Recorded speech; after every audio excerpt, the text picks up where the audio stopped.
episode of Lie, Cheat, and Steal, the podcast about liars, frauds, thieves, and bullshitters. Just to let you guys know, we are a bi-monthly podcast, so we're dropping 2 episodes every month. You can check those out wherever you're listening to podcasts at. You can find us online. We're at Lie, Cheat, Steal Podcast on all the socials from Instagram, TikTok, YouTube, The Hits. That's where you find us. And if you like what you hear, you can also check us out on Patreon. Patreon.com/lie, cheat, and steal. Get access to ad-free episodes, 2 whole entire more episodes a month, and access to our Discord server to hang out with Scam Gang and chat scams with other like-minded individuals. That being said, guys, it's a momentous occasion today because I'm here in studio with my co-host and friend, Kath Barbadoro. Kath, how you doing? Hi, I'm so happy to be here. This is so exciting. We did a couple in-person episodes like probably 2 years ago. Yeah, it's been a while. It's been quite a while. We just like haven't, I've only been to Austin, I think maybe like one other time, and I couldn't fit it in or anything. So I'm so glad we're doing this. It is weird to be looking right at you. It's a little strange. But yeah, in a good way. It's great to be here. Yeah, I'm having fun.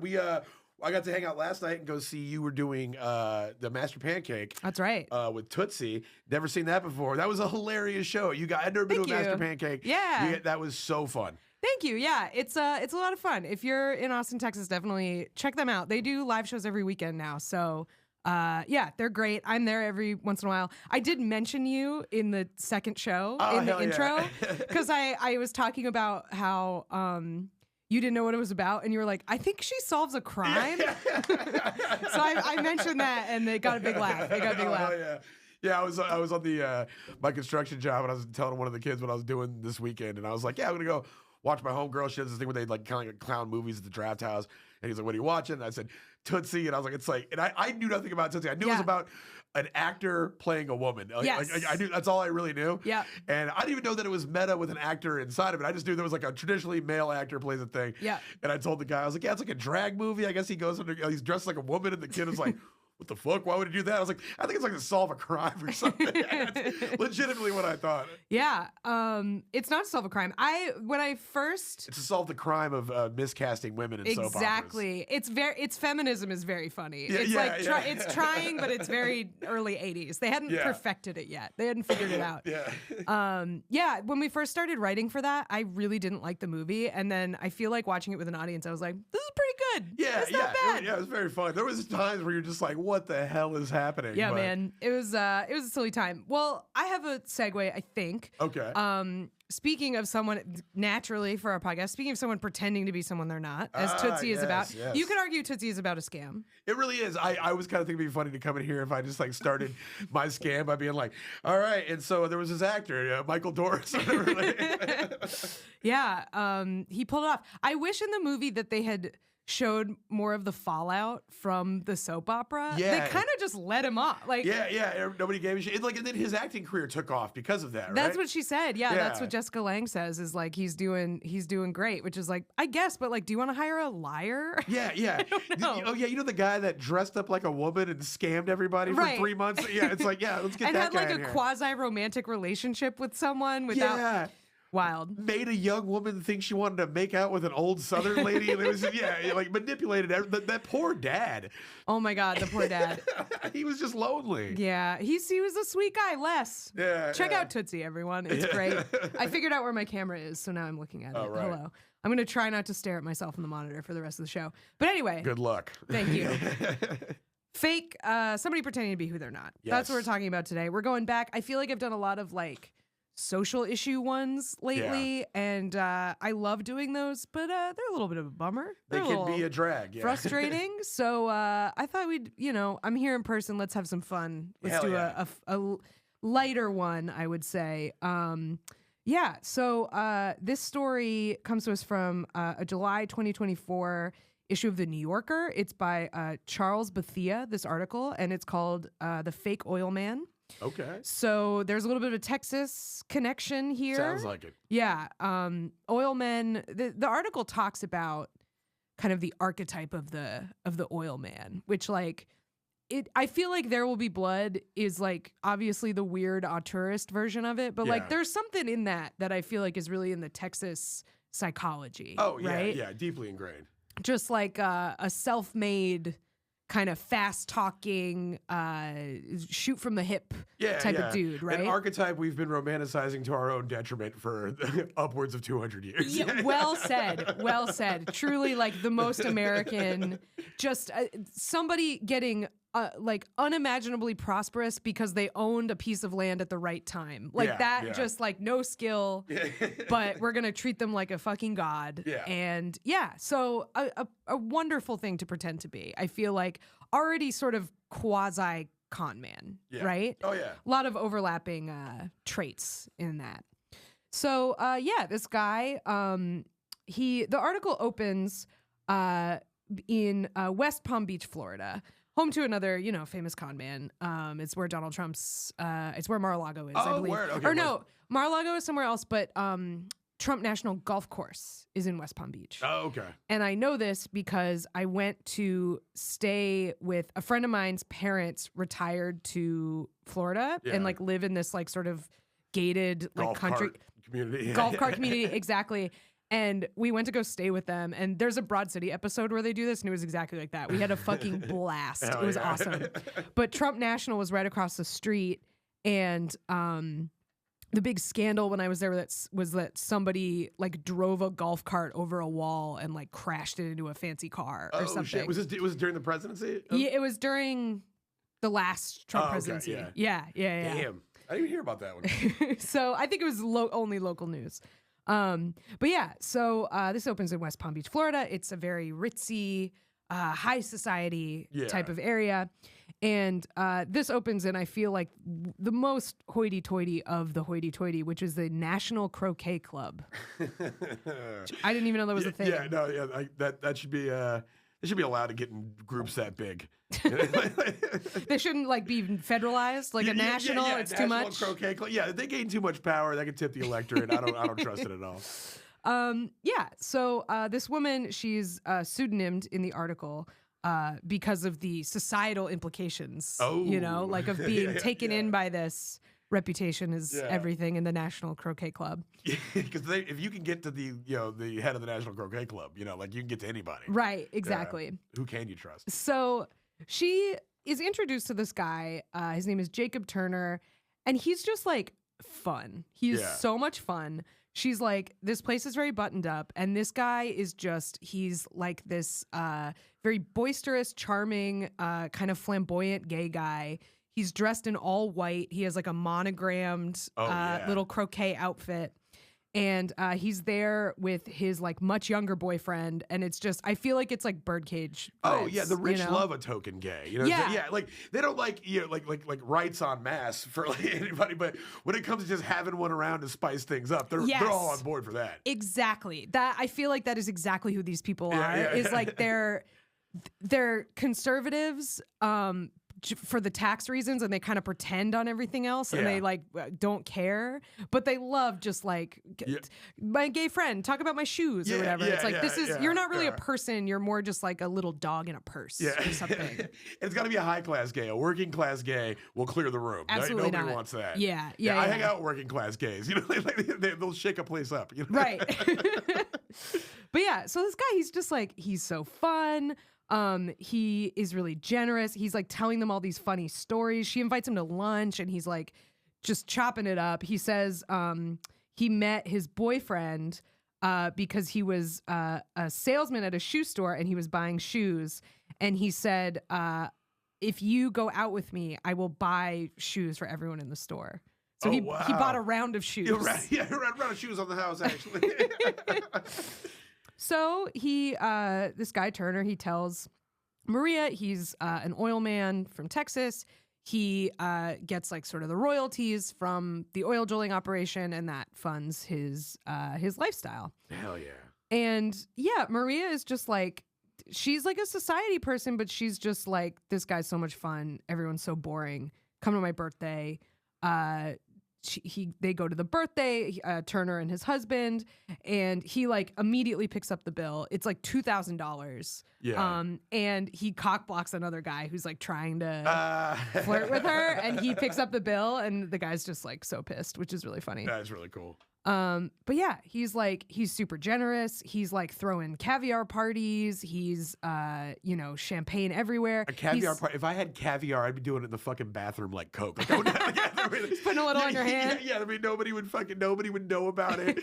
If my little caviar in my breast pocket, then a caviar party has to be an insane tab. Well, it's like, with caviar, you have like the mother of pearl spoons. It's like there's a whole thing. It's very fussy, which like I like caviar. I've had it. I mean, like I like the cheap version, the like sushi, like the current stuff. I love that stuff, but I cannot imagine spending that much money on it. Yeah, it's kind of insane. It seems like, I don't know, if you have that much, caviar is like very low on the list of things that I would buy. But anyway, he's doing great. He's tipping people, $100 at a time. He's, he has this like beautiful apartment. He and his husband both have Mercedes Benzes. They're living it up. They're going to fundraisers. His Benzos? That's great. Yeah, he's like going to fundraisers. I wish they told us what they were fundraising for. I'm very curious. Yeah, I bet that got scrubbed out. Yeah, he's got to be. This is a Trump gay. I think it's got to be. Oh yeah. But yeah, so West Palm Beach. This is a place where like in the summer people leave because it's hot. So it's a kind of winter community. I didn't think about having that much money where you could leave for the summer. Like I could imagine the level of wealth where you're somewhere cold and you go somewhere warm for the winter time. Timeshare or something. But yeah, but then like the idea that you could leave the winter one when it gets too hot, that's a level of luxury I'm unfamiliar with. Yeah, so that's what people are doing here. And so Maria, leaves town, and when she comes back, he's gone. Turner and his husband are gone. Okay. And she calls him. His number's disconnected. She's like, what the hell's going on? She's talking to her friends about it. Her friends say, Google Alan Todd May, because that is who this guy really is. Hell yeah. ATM, baby. Yeah. ATM. That's what he was for his string of much younger boyfriends who we will be discussing. I stayed at an Airbnb in Boca Raton one time when I was doing some comedy shows, and it was like the old school thing where the people were there, and it was a couple quite like this. It was an older, rich, gay white guy and his younger, like I think it was a guy who was like Vietnamese, and he was cool as hell. They loved the fact that we were comedians. They made us breakfast. It was a blast. There was all sorts of homemade erotic art on the wall. Beautiful. Like real like amateur paintings of like dicks and butts. Awesome. It was really cool. Beautiful home. I'm staying in an Airbnb right now, which like normally I don't, but when I come to Austin, I love staying in my old neighborhood. I used to live in East Austin, and the Airbnb I'm staying in is the person who owns it is the head of the Austin Mycological Society, which is mushrooms. Oh, wow. So there are all these like mushroom cultures like growing everywhere. It's really cool. I have not seen any illegal ones, but I'm sure if I asked, I could probably. Oh, yeah. But you don't get that deep in the game and be like, no, I don't have the other ones. I don't know what that's about. Exactly. Yeah. Like you gotta. And she's like shipping stuff out. And I'm just like, I wonder what's in there. Is she in the house? She's in the house. Yeah. Okay. Yeah. I don't want to narc on her. She seems great. All I have seen is above board. Oh yeah, 100%. But I'm just like, this place is fucking cool. I'm gonna come back here. But anyway, this guy. So he's born in 1964 in Houston. So he's a Texas native. Still tipping. Yeah, still tipping. Exactly. He was tipping $100. So his dad worked in a machine rental and repair shop. His mother was a florist.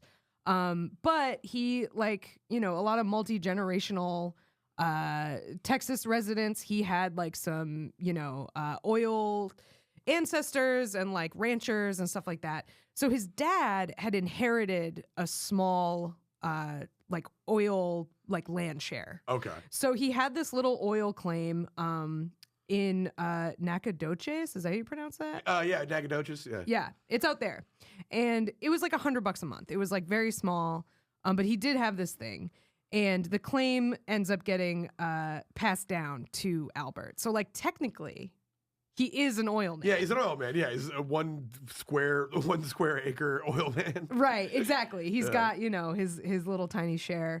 But in 1984, when he's 20, he is arrested for the first time on a classic lie, cheat, and steal crime, passing bad checks. Oh, yeah. One of the classics. Yeah, that's the introduction that life. Yeah. Yeah. And also, the article says that his mom was also arrested for passing bad checks that year, but they don't like talk about her in this article at all. So I don't know what's going on there. Yeah. Learned it from his mama, I guess. Yeah. It's like the Chiefs, the Chiefaholic guy. The dude, he when they started digging into his criminal record, he apparently came from because he was arrested several times with his mom as a teenager while they were pulling scams together and shit. That sucks. That makes me sad. But yeah, so this guy, his mom was arrested too. But he is we will see a pattern here where just because he gets arrested doesn't mean he's done scheming. Yeah, he will be scheming from jail. Yeah. He will find ways to keep the scams going. And so when he's arrested, he ends up filing a class action lawsuit against the county, saying that inmates should have access to newspapers, which is a very funny thing to grandstand on. Yeah. I'm kind of agree with him, but it's funny to be that's what you took it to. We're taking on the the power. He also sued the county and the federal government for $8 million, saying that his parole officer manipulated him into a sexual relationship. So, word. Which is interesting because the parole officer ended up resigning. Yeah. But then he was like, I was kind of into it. It sounds like they had a consensual relationship, and then he used it against the guy. Well, just if you're a parole officer, don't fuck the person on parole. That should be probably an early rule. Yeah. It opens it up for things exactly like this to happen to you. Right, but it's just funny that he went back on it and was like. Just kidding. Yeah. Can we get court back in session real quick? I got one more thing to say. Right. I liked it. So yeah, arguable whether he seduced the parole officer, what happened there. But he did not get $8 million. So despite this is so mid 80s Texas. So he says in court that he has, quote, homosexual tendencies. He says that he likes men. Is that a band from the 80s? Just the little flip-up cap just says homosexual tendencies. That'd be sick merch. That'd be real sick merch, I feel like that would sell. You know who'd buy that? The working class gays. Working class gays. Yeah, dude. Yeah, go fuck up Frasier's Long and Low, you know what I'm saying? Just wearing your homosexual tendencies. Yeah, man. Gay skaters, they would love that. Hell yeah. But yeah, so he says he has gay, the devil's wrestling with him in terms of the gay stuff. But this is what's so... What a gay way to describe being gay. The devil's wrestling with me. The devil's wrestling me. He's got me in a leg lock. I can smell his musk. So he says to the judge... He's like, look, when I get out, I'll get on the straight and narrow. I'm going to go to church. The straight and narrow. He's like, I promise I'll marry a woman when I get out. I'm going to reform. What a weird time where that's one thing, at least we've come that far in gay rights stuff. Because now if somebody's in court, they're like, I'll tell you what, I'll stop being gay. They're like, I don't give a shit. Right. I don't want to be anything. But I can see 1980s Houston, a rich guy going, I promise I'll come back to the straight team. They're like, all right. Right. We're giving you one more chance. Right. You have one. I feel like this is a sitcom waiting to happen. It's you got 48 hours. Prove you're not gay.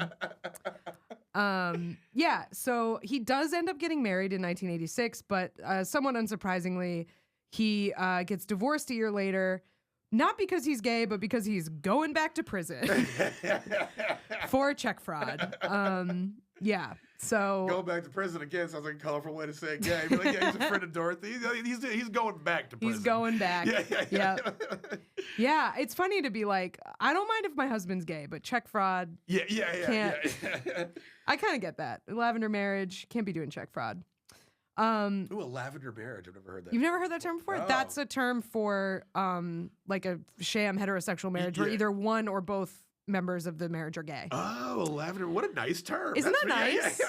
Yeah, it's definitely an old, it's confirmed Bachelor era euphemism. Yeah. It goes back a ways. Who's those two actors that lived together in Hollywood? It was Errol Flynn and somebody else. And they were just two dudes. They're like, man, those guys must be crushing so much tail in there. I saw a good tweet the other day that was the economy used to be so good that if you had a roommate, people thought you were gay. Damn, that's really good. Yeah, I wish I could remember who did it, but that one hurt me a little bit, but I get it. But yeah, so he gets out in the like mid 90s. He gets married again. He moves to St. Petersburg, Florida. And the New Yorker article, the author of it talks to the landlord who rented them this apartment. And she kind of gets some shade in where she's like, they decorated it to the nines, but it was all like really tacky. Like it was new money shit. Yeah. She was like, yeah, I could tell they were like high society in Texas. Yeah. Which is kind of rude. Yeah. I can tell they're a high society in Texas. Yeah. Yeah, this shit might fly there. Right. Yeah. He said he was from he went to Rice, which I feel like is like a rich Texas person place to have gone. And he had like all this like Rice alumni like logos and stuff all over the house. And he at this time was like, again, just like super generous, living life, renting limos, like taking everybody out for steak dinners. Hell yeah. Like even this landlord got like taken out by him, which is like, don't take your landlord to dinner. Fuck that. Steak. Technically, right now, my landlord is a friend of the show, Eric. So, never buying him a steak. Fuck that. Yeah. But yeah, so they're in St. Petersburg for a little while, and then as happens when you're this kind of guy, they leave under cover of darkness. Yeah, got to middle of the month, baby. Yep, pulling out with a rented U-Haul and just gone. So at this point, what he was doing was, this is like such a weird fraud, but everybody who talked to this guy said he's really charming. He's a great salesman. Like, I'm not surprised that he could talk people into this, but he would broker rental agreements with convention centers to like throw like expos, like industry trade shows and stuff. He did a lot with like women's fashion and stuff like that, like charming, well-dressed gay guy. Like, you know? Get in where you fit in, man. Yeah, go where you're going to be appreciated. Yeah. So what he would do is he would like rent it with a false identity so he wouldn't have to pay the convention center. And then he would recruit like vendors to come be in the trade show and charge them like a booth fee. Yeah. And then they'd find out like, oh, this isn't happening. This is fake. Oh, so, damn. Yeah. So that's how he would like take their booth deposits and then he'd be, gone in the night. So again, he gets once again arrested and once again divorced. But again, he like, even with women, he was like really handsome. Like apparently when he was with women, like he had no problem getting women and stuff. Yeah. And seemed to have no problem getting men either. I got a gay homeboy in Connecticut that's like gorgeous. He's a Greek dude. He's definitely he's done some modeling and shit, but very gay.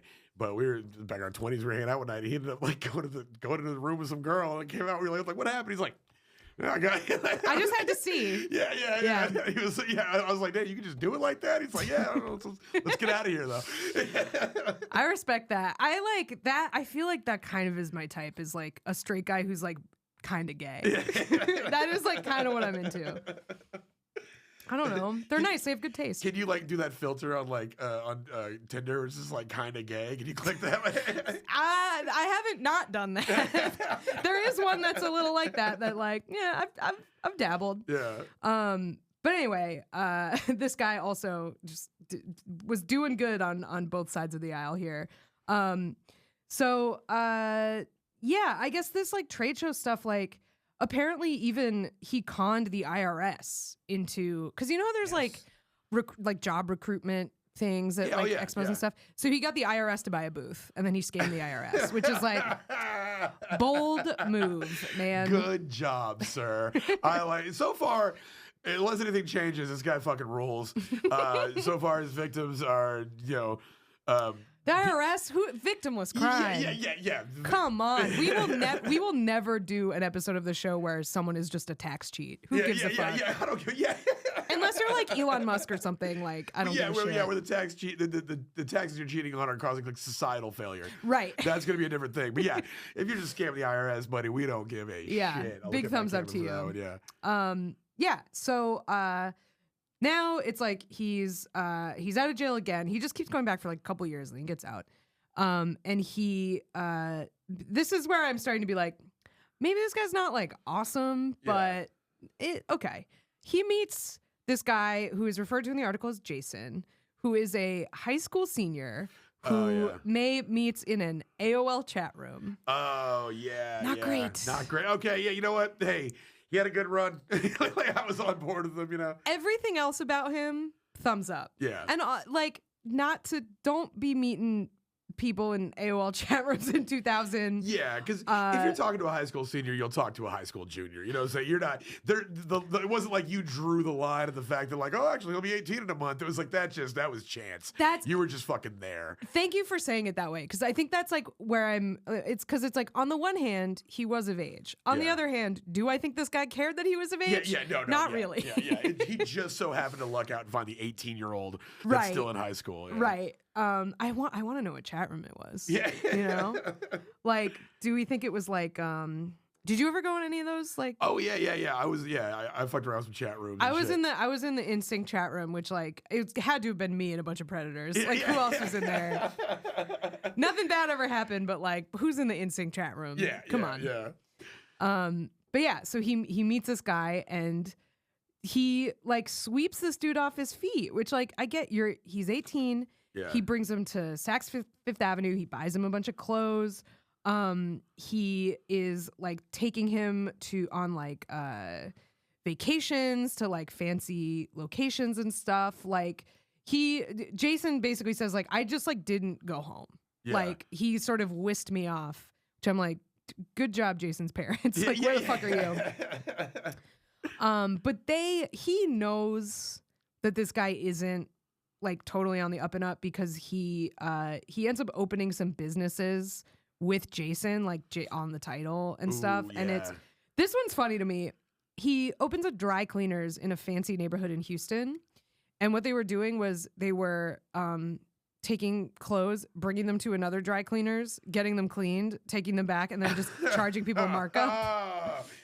Damn, that's so good. It's really funny. I like that a lot. Yeah, it was like I heard there was like a business.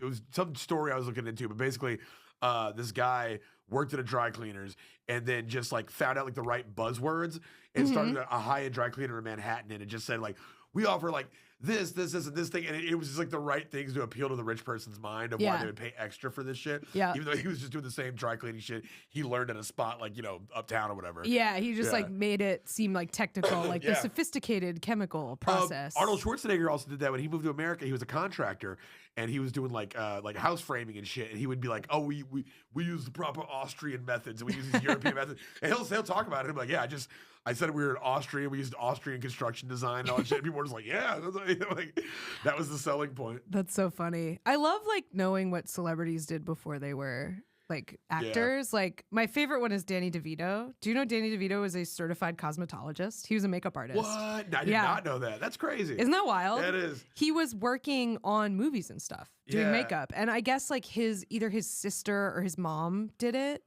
And he just was like, I don't know what to do. And so they're like, go to makeup school. So yeah. Dude, that's cool as hell.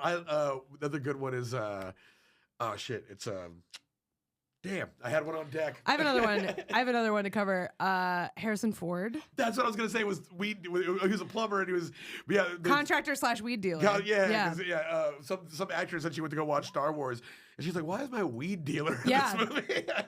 So good. That's got to be delightful.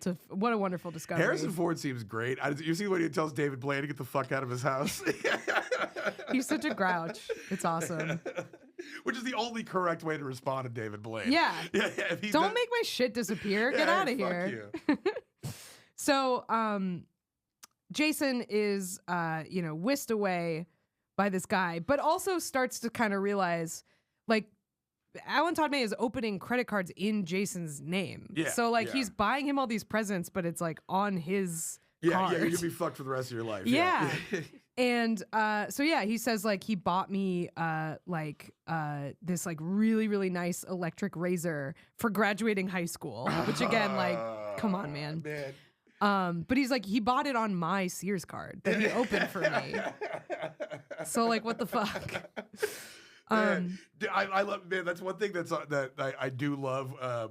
shattering like gender stereotypes, whatever. Like, it's like I love it. Just a good ain't shit gay dude. That's just proving that anybody can do it. You know, like yeah, it takes all kinds. There are some ain't shit gay dudes out there. So he's like off on this whirlwind romance with Jason. He's bringing him to like Miami Beach, and they're going to Atlanta, and they're like going all over the place. But eventually he realizes like, oh, these aren't like vacations. This guy is like on the run. Like, this isn't all like fun and games. Like, hey, we're going on vacation again. Like, we're in the middle of a vacation. Got to take a second vacation. Vacationception. We're going 2 for 2. We got to go another vacation level right now. Yep. Yeah. So eventually the authorities catch up with him in Decatur, Georgia, where Alan is hiding in the bathtub. That's where they find him.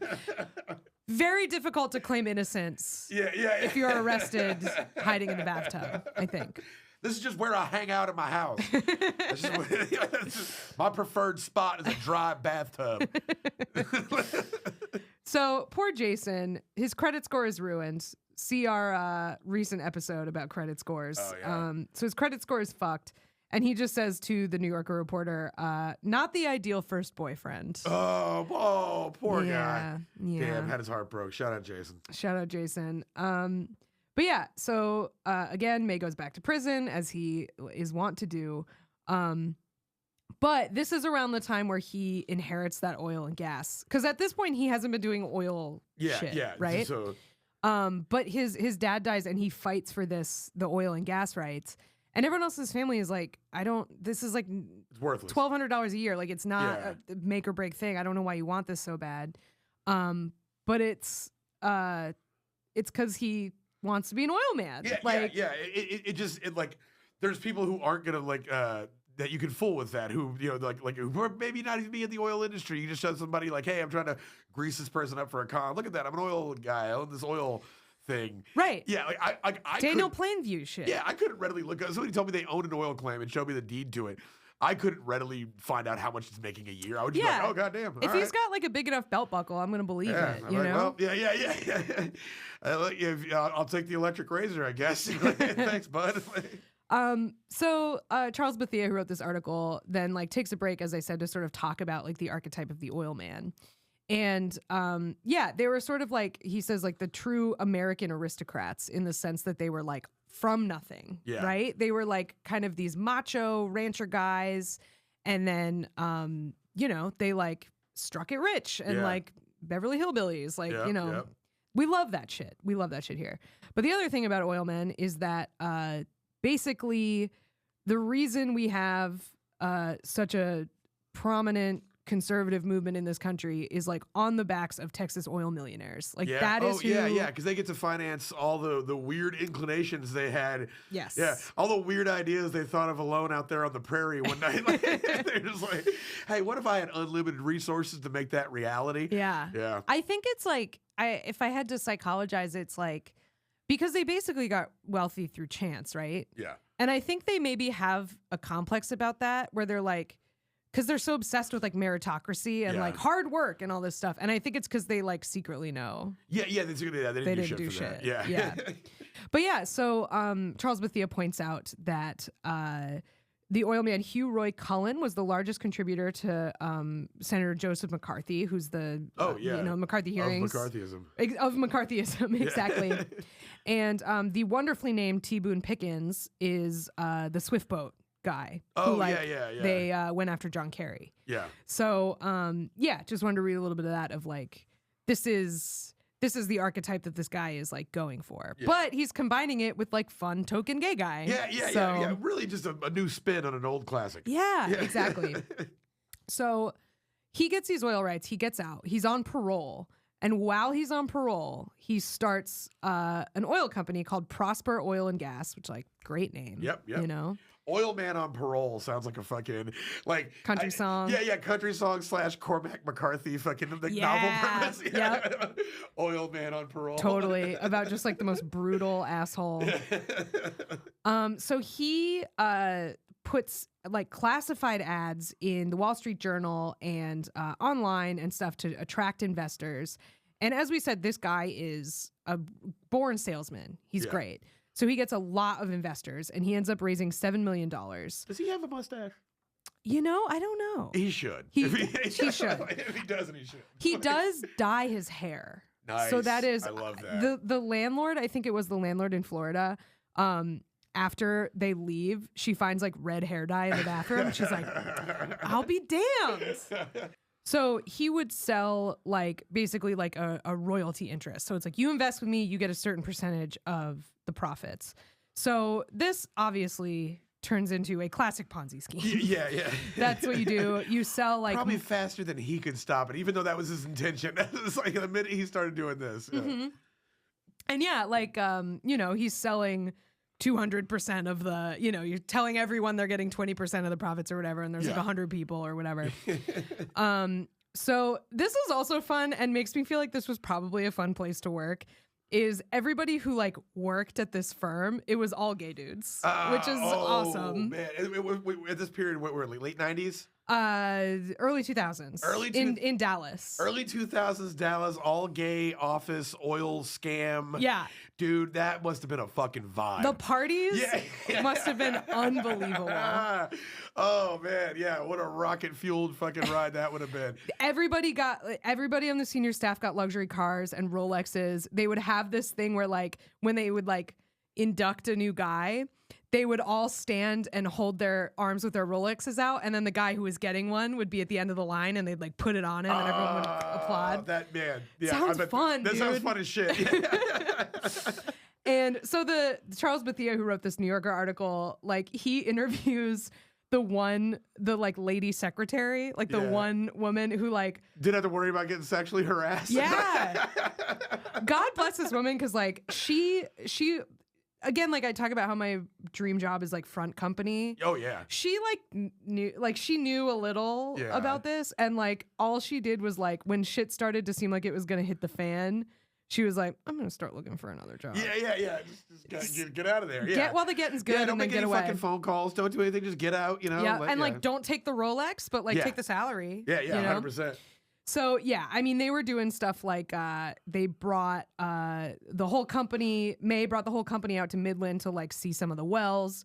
Who knows if they were even his? Probably not. And afterward, he's like, "Hey, why don't we all go to Aspen? Let's all go to Aspen." And they're like, "We don't have any like ski clothes or anything." He's like, "I'll get you some ski clothes when we're up there. Let's all go to Aspen." And he brought everybody to Aspen. They walk in looking like the fucking Harry off Dumb and Dumber. Yeah, man. So again, the secretary's sort of because she's in charge of like doing the mail and stuff. So she's seeing these investors being like, "Where are my payouts?" Yeah. Right. And May is telling her like, "Oh, just tell him the check's in the mail." And she's like, "I don't put the check in the mail." You got a secretary around this motherfucker? Because I didn't do that. Yeah. So in 2010, she goes to deposit a company check, and the banker is like, "Someone's investigating you guys, just so you know." Oh, good. Tips her off. Yeah. Good for him. I mean, like, I guess technically, I don't know. Good for him, but like, I would do that. I'd be like, "Hey, y'all, something's going on. Just so you know." Yeah, I got a little red dot where the red dot normally isn't. And right. It's on your thing, so respond accordingly. So a few months later, after this happened, she starts looking for another job. May is just like, "Well, take the money out and put it in another bank." So like, okay, that's... Yeah. So eventually in March 2010, the SEC like raids them and like takes all their records and stuff. Everybody has to give the cars and the Rolexes back. But Dandridge never took one, so she got to drive her own car home. Everybody else got stuck. Yeah.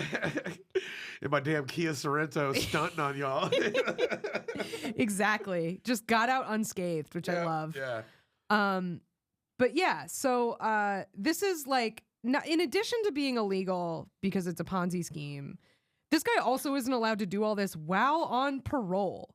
He is on parole. Just crazy. There really is two Americas, man. Like the fact that, I got homeboys that are on probation for weed charges that can't do shit. Right. Yeah, they can't like open credit cards. Yeah, can't go to weddings and like for family and stuff. But this dude is just him and his supposed mustache just fucking taking on the entire South. If he doesn't have a physical mustache, he has like a spiritual mustache. Right? Spiritual mustache. That's like a improv great... troupe. Improv troupe name for sure. So, yeah, he like they start investigating him and they find he has like 29 oil wells that he has like leases on. Only 7 of them are producing oil, and they're only producing about 1 barrel a day, which is like 15 times less than a profitable oil well would. And it's only like a couple of them.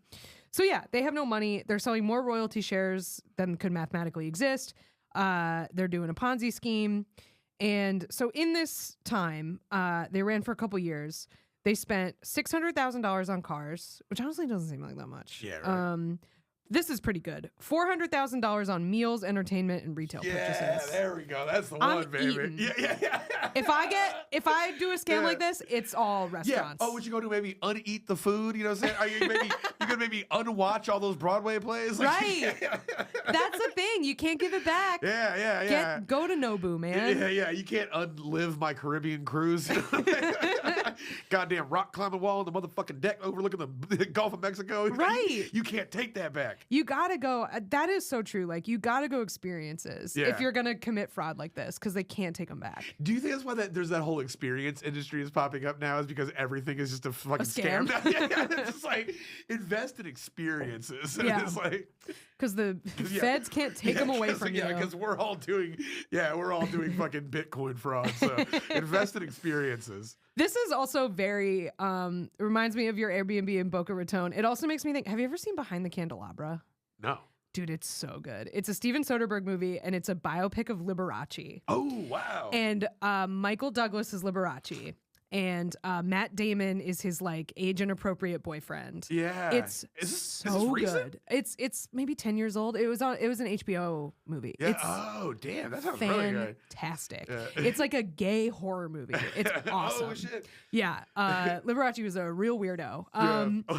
Austin Powers. Can't believe Liberace was gay. Yeah. So, but anyway, the house that they live in Behind the Candelabra is like insane. And this guy, he had to go to your Boca Raton Airbnb, a lot of erotic statuary. Yeah, dude. Around this place. He also had, and this is like a true sign of a weirdo to me, a pet cockatiel named Yanni. That's crazy. Yeah. Bird guy, weird. Bird people are already out of there. Very strange. Man, if I was gay and on the lam and had millions of dollars and I had to like make a mansion, I would have like gay door knockers. I would have like dicks. And dude, it would just be do it up. Yeah. Make this unsellable. Yeah, I'd have like a modern art giant dick and balls in the front yard that was just off enough to where like the homeowner association. Yeah, like is that a dick? Like, or is it a comment on the human condition? Right. It's activism, actually. So yes, when this all happens, he at this point has another young boyfriend. He had a 22-year-old boyfriend named Cody. And gross. Cody again says, like, we never went home. We got whisked off to, Bergdorf Goodman and Ritzy hotels and stuff. And again, he's like, I knew it was fake, but I was 22. Like, yeah. If the guy doesn't seem like abusive or like harmful or whatever, and he's just a criminal, like, you're just Carmela Soprano at that point, right? You're just like, don't tell me. Also, like, I'm sure, like, growing up like a gay man in a very less easy time to be gay, he probably understands how excited a lot of those dudes are to get the fuck out of where they're at. Yeah. It's like, hey, like, you probably from Texas, like you know I'm a criminal, but we're shopping at fucking Bergdorf's. We're eating steaks every night, or you can go back to Alpine, Texas. If you want to go back there, like, oh, you weren't having a good time there. That's crazy. I wonder why. Yeah. So yeah, the Fed sees all that stuff. And May and Cody flee. And they really like do it up cinematic, because they do the thing where like they fake flee to Mexico. Like they drive down to South Padre Island, leave the car, and then fly to San Francisco. That's what's up. Yeah. Also, I mean, if I was a gay dude on the run, I might go to a different city than San Francisco. Seems a little on the nose. I can see Texas law enforcement being like, I think he's in San Francisco. Right. It's like, what do you base that on? Just a hunch? Homophobia, mostly. I'm basing it on homophobia. Oh, just narrow-mindedness and bigotry. So, yeah, they go to San Francisco and they immediately start running the oil scheme all over again. Oh, damn. Yeah, no downtime. Yeah, and the further you get away from Texas, the more cachet Texas shit has. Yes. Yeah, like and I know this from experience. And like, yeah, you get out to LA, you get to San Francisco, and you're like, I'm a Texas oil man. And yeah, they're even less familiar with that culture than people in the South are. And you were already scamming them. This is gonna be a fucking walk in the park. It is amazing to me, like how, like Europeans know stuff about Texas. Like it is I feel like there's Hollywood, there's New York, and there's Texas. Yeah, like and like maybe Disney or Florida or something. Yeah. But like the cowboy shit it has been exported internationally. Yeah, no question. Yeah. So he's scamming people in San Francisco. The feds finally track him down in the following year. He does this for a couple months, and they say he's really funny because like as soon as they get him, he's super cooperative. And they say he keeps saying things like, quote, "You got me there." Yeah. It's really funny. I bet this man is a pleasure to arrest. I bet. Yeah. He just seems like a delight. You got me. And I'm like, oh, get in here, you gay ass dude. like you're cool as hell. He seems fun. Like, Yeah, I don't know. Even these like age inappropriate boyfriends are like, yeah, you scammed me, but like, it was a good time. Yeah. You're gonna arrest moi. So, the one thing we don't love this. He did flip on a bunch of his employees when they got him. Oh yeah, Prosper. That's no good. You know enough rich people to flip on them, dude. Like, you know what I'm saying? Flip on the people. Well, I guess if he's scamming them, they don't know they're investing in a crime, but they probably did. I mean, he probably knew some dirt about some people. Look at that mustache. Come Yeah. on, you can't. You're just giving that guy money, thinking it's all on the up and up. So this is when you'd think the story would end because he is sent to prison for 20 years. Damn. That's 100 years in gay years. Yeah. So some prime years. So he is in the same facility that the Enron guy and Rod Blagojevich are in. Oh, damn, real murderers row. Yeah, real Hall of Fame. But it's funny to me because like that means it's probably like a nice place, right? They send you to Club Fed or whatever. Yeah. And so while he is in prison, he is still updating his Facebook page as if he were free. He's still like, he's posting pictures of him in front of his luxury cars. Yeah. He's keeping up the facade on Facebook so people don't know he's in prison. That's very smart because that's like especially in the digital age, like people can find shit out. Like you're still keeping up the appearances. That's greasing the wheels for when you He's always anymore. got irons in the fire. Yeah. Like he's always going, and he really makes good on this. He really had the long con because from prison he is registering tons and tons of companies, like LLC companies and stuff. And none of them do anything, but it's clearly like he's gonna do some dirt with these. That's what this is for. Are you allowed to do that from prison? Like I'm not like a harsh like prisoner should have less rights, guys. I just feel there's a guy in there. Like if you're convicted for white collar crime, like probably no more LLCs. Yeah. Take a break. Hey man, y'all got any more of them LLCs? I love those things, dude. While he is in prison, he makes $700,000 doing scheme shit. What's from your prison. excuse, listener? Right. What are you doing with your fucking life? You're out of prison. Are you making $700,000? No. Didn't think so. Yeah. But yeah, so he was doing this by claiming to represent businesses that were owed unclaimed oil and gas royalties. He is indicted again from prison, but he's indicted in June 2022. But at this time, he actually wasn't in prison anymore because he fucking escaped. He escaped. Oh, hell yeah. He drove, again, I think this was like a cushy prison because he was allowed to drive a prison truck around and like do custodial work or something. So what does he do? He drives it out of the prison, he rents a U-Haul van using a fake license, which who the fuck knows how he got that. And then he drives it to Fort Worth. He drives it from Colorado to Fort Worth and leaves it. And this was actually really, really good timing for him because this was in the end of 2018. and there was a government shutdown going on at that time. Oh yeah, there was. So he fled like right when the government shut down, and they didn't fully reopen until into January. So there was like a month where like everything was like skeleton crews. So like there was no one to look for him because they weren't getting paid. So they weren't working. Yeah. So he got like real lucky. Yeah, dude. Back on the road. Yeah. Mothers, lock up your sons. So they like they're after the government, you know, starts back up again. They're looking for him. They're chasing leads. I guess at this point, like, I don't know if his Facebook page was still going at this point, but they chase leads. They're not finding him. And then one day, several years later, because he escaped in 2019, then he was wanted on charges in 2022, but he was in the wind and they couldn't find him.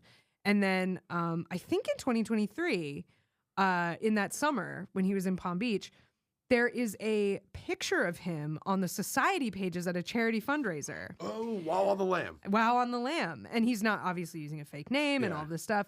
And so they track him down. And at this time, he was already skipping town from West Palm Beach. So when they find him, he's moving. So I don't know if he knew his cover got blown or what. Imagine every time there's a guy that every time you bump into him, he's leaving town. Yeah. It's perpetually. So yeah, he is apprehended again. This is very funny. Charles Bethia, who wrote this article, said, "When I emailed May, I got only an automated response. Thank you for your recent email. As soon as I have the opportunity, I will get back to you. Have a, all caps, brilliant day." Which is great. So his husband is no criminal charges, but he seems like a hustler himself because Charles Bethia tried to get in touch with him. He was referred to his lawyer, and the lawyer said, "I will talk to you if you give me a byline on the article. And also, I'm trying to sell the movie rights." Yeah. So, that's what I was going to ask at the end of this. I was going to be like, the theoretical Lie, Cheat, and Steal studios, like, who we'll do casting in a minute. We'll wrap this up. Yeah. We got to think about the casting. This is very like I Love You, Philip Morris. Yeah. Which we've talked about before. I'm getting David Hyde Pierce. Okay. Yeah. I could see that. Yeah. I feel like he's not like swaggery enough. That's a very solid point. I feel like we need somebody like a little more, although kind of beefy a case and macho. of David Hyde Pierce swagginess. Ever seen The Perfect Guest, The Perfect Host? No, I've heard. We did an episode about that story though, didn't we? Wasn't that the DC thing? No, this is where the guy. It's a complete. It's a fictional. Fictional. Okay. Guy robs a bank. Runs in this guy's house, like checks his mail, pretends to be his friend, like offering his mail, so he steals gets his identity. House, takes over the house because he's running from bank robbery. Turns out David Hyde Pierce is fucking crazy and has these like crazy parties and all his imaginary friends, and he just fucking drugs the dude, and now the dude's stuck in David Hyde Pierce's reality. Damn, dude. Where he's like partying with all these people that don't really exist. Yeah. And he's like, "Hey, come on, man, get up." Yeah, it's a very out there David Hyde Pierce role. Okay. But yeah, if you're looking for something a little more macho-y, I could see like a McConaughey. oh, that'd be fucking perfect. I could actually. see that. Yeah. Yeah. I'm trying to think of like Texas-y dudes. But yeah. For some reason, I was thinking of Bryan Cranston. Yeah. Yeah, Bryan Bryan Cranston Cranston could do it. Yep. That'd be good. But yeah, so the other thing that's like interesting about this that Charles Bethia sort of posits is like he was so close to Mar-a-Lago and like so like getting up into the world that like Trump is in. And all of those people are like basically doing a version of this. So there is a world in which he climbed high enough, fast enough that like he's now a national security advisor or something. You know what I mean? Shit. Yeah. He's born in 64, right? You said it's 1964. 64, yeah. So he's not too old. Yeah. I mean, he's probably the average age of most of our leaders at this point. But yeah, like it is, if you sort of like rise high enough, you sort of get sucked out of the liability, right? Because you get into the gravitational pull of someone who is more powerful and can kind of protect you. I mean, that a lot of our scams, I feel like, are people trying to do that, especially like a lot of the tech scams are like, I just need to make this so big that it can't fail, right? This guy, there's a world where in like 8 more years, this dude's fucking dating Barron Trump. Right. Totally. I could totally see it. But yeah, so the Maria, the woman we talked about at the beginning, she has like a very kind of insightful quote here. She says, and this is like a very compassionate way to look at this guy. She says, he didn't have a background that would solidify his ambition. Which I think is like really interesting of like this guy, because we talk so much about people who are so skilled and they just use their skills to like deceive instead of to like actually do things the right way. But the world he wanted to be in, like it's, you can't get into it doing things the right way. Yeah. You can only scam your way into it or be born into it. But yeah, luck into it, scam into it, or be born into it. That's it. You can't like meritocracy your way to that. So she also says she missed how he made her laugh. He was 2 feet off the ground, but everyone here is so fucking serious. He was so funny, which is like counts for a lot. Yeah, we both know. Yeah. Counts for a lot. Yeah, get you through a lot of shit.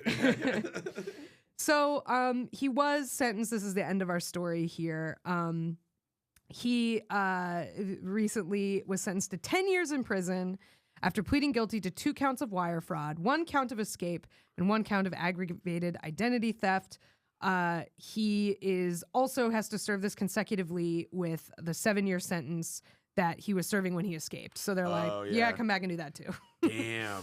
Did he get charged with for escaping? Does that like? Yes. So 1 count of escape was part of his. Okay. That used to not be a law. I know we talked about this before. In a lot of European countries, it's not. Yeah, because it's man's natural inclination to be free. Yeah. And so it's like as long as you don't kill anybody on the way out, like can't fault you for trying. Yeah. Like that is funny. That is like, I mean, that does kind of default turn every prison into an escape room. Yeah. Like you're allowed to try. That's crazy. I thought it'd be funny to go to an escape room place and if they had like a prison themed one, and they're like, all right, you guys got 15 seconds or 15 minutes, whatever. And you're like, all right, I'm gonna suck off the guard, and then bribe the escape room guy, and I have heroin in my asshole. All right, what are we doing? Just slapping all the buttons. That's so funny. Just go into the escape room and start carving a shiv. It's like, hold on. You just like stab the poor kid that works there. God, I got it, guys. Let's go.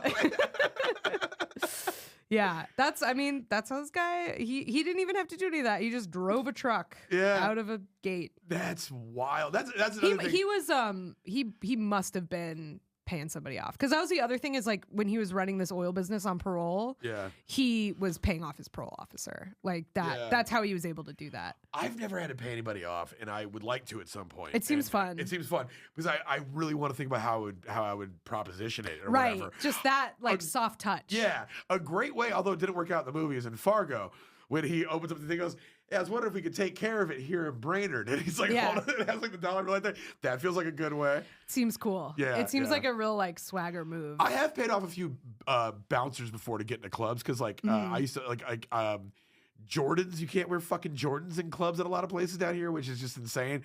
But I would get stopped a lot for having Jordans, and I'd be like, these are $140. That guy has fucking open-toed shoes, right? And he's you're like, letting Tevas in and not Jordans. Yeah. So I used to get so mad, but I definitely, especially if I'm like with a girl or whatever, like I've for sure have like slid a bouncer at 20 to get in before. That's part of the game. That's just who you are. Yeah. That's a tip. Yeah, exactly. I don't think I've had to put anybody in my pocket before, but it does seem fun. It seems like a big dick move. I like it.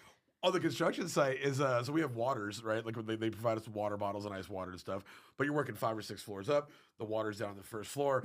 If you don't fill up your water bottle, or you get through, basically you can run through these fucking things. Sure, yeah. And you're supposed to have a thermos. You're not supposed to technically have single serving drink containers on this construction site. And so whenever I go down to the fucking thing, I always grab 2 or 3 or 4 waters. And I come up and I was like, hey, what's up? You need something right here? Like that's how I borrow grease the tools. Wheels. I grease the balls. Yeah, you do guys showing up with 4 or 5 cold waters. Everybody fucking loves you. This being funny and doing shit like that will get you very far in life. Yeah, dude, I'm good at my job, but like I don't have to be. I've figured this shit out. Like a lot of these motherfuckers have never met a guy like me. So I technically don't have to actually do anything in this industry. Man, yeah, if you're like a man, but you're also thoughtful. It's like what the fuck? Unstoppable. Unstoppable. But yeah, so he also is he is supposed to pay $9 million in restitution, which I'm sure he does not have. But he raised millions of dollars with this Prosper Oil scheme, so I'm sure he's up to something. Yeah, in I prison. hope he is. Yeah. I love people like, you got to pay $9 million. You're like, how do you Cash App? I'm like, yeah, you like go to use like Apple Pay. You're like, oh, something's fucking up. Oh, it's not working. Hey, hold on, I got to make a phone call and like walk out and run off. That's like one time, I feel like I might have talked about this on the podcast. I went to this like art gallery near where I lived, where like the guy whose art it was, he sold prints for like pretty inexpensively, but then he would sell original work for much more. And I was buying a print and I watched this guy in front of me talk to, I think it was either the artist or like his assistant or something, clearly talking to him like very friendly, very like, I don't know if they knew each other or what, but I'm looking at the screen, the like iPad where he's paying for this thing and it's like $2,000 or something. And as they're talking, I see the payment is declined. And this guy is just talking to the guy and he leaves with the painting. And I'm like, you didn't even think to look at the fucking iPad? But like, I wasn't going to rat him out. I'm not going to get involved. Like, yeah, that ain't me, man. Shit. And maybe, maybe he paid later or something, but it was just like, it's facing me. That's and it's fucking declined. Crazy. Man, that's the balls. That would be like, oh yeah, oh, that's cool. I really love what you've done here. Yeah. I bet if you get an artist talking about their art, you can walk the fuck out of there with that art. I think so. I think so. Well, yeah, this guy's art was scamming people. Yeah. And yeah, I mean, 18-year-old, not great when you're like 32, but otherwise, that was a pretty fun dude. Pretty fun guy. Yeah, I put him in the fun guy club. Fun guy. They're not good guys. Keep they're him fun at arm's guy. length. Keep him away. The arm's length society. Yeah. We'll put him in the arm's length society. If I ran into him at the National Croquet Club, I would be overjoyed. Oh yeah, dude, I'm gonna blast with this dude. Yeah. Well, damn, that was so much fun. Thank you so much, Kath, for putting that together. And it's obviously great to have you back in Austin talking about that. That was very cool. Guys, if you liked what you heard, you can check us out on patreon.com/lie, cheat, and steal. That's where we have access to ad-free episodes, 2 more episodes every month, access to our Discord server so you can chat with the Scam Gang and other like-minded individuals about scams or whatever comes up. That's a fun place. Check us out online. We are at Lie, Cheat, Steal Podcast on Instagram, TikTok, and YouTube. Check with us there. Kath, you got anything coming up? I don't think so, but follow me on Blue Sky and Instagram, and I will post gigs I've got there. I'm going back to New York tomorrow, so I will be here when this episode comes out. So if you're in the New York City area, I do shows around there, so come. Hell yeah. If you're one of those few people that live in that, right. that little tucked away corner. Populated. Yeah. More of a niche place, really. Yeah, guys, I ain't got shit. I'll let you know when I do. But you can check me out on Instagram at PZTX, PEEZYTX, and on Blue Sky at, I think it's Pat Soroy's Texas, but just look up Crooked Union Guy. Yeah. All right, so guys, thank you so much for tuning in. We had a blast. I hope your your summer's getting off to a great start. Be safe, be smart, but above all, don't get caught. Don't get caught. See you next time.